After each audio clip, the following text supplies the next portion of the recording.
நினைத்து பாரு நீ வாழ்ந்த வாழ்க்கையை திரும்பி பாரு செல்லும் பாதை கல்லும் முள்ளும் தான் அதை நினைத்து கொண்டிருந்தாள்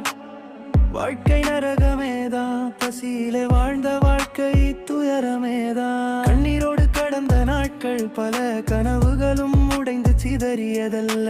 விழுந்தாலும் எழுந்து நடக்க கற்றோம் வழி தந்த பாடமே நம்மை உருவாக்கும் இருடாயிருந்தாலும் விடியலும் வரும் உடைந்த மனசுக்கும் ஒளியும் தரும் நம்பிக்கை ஒன்று நெஞ்சில் வைத்தால் நாளை நமக்கே சொந்தமாகும்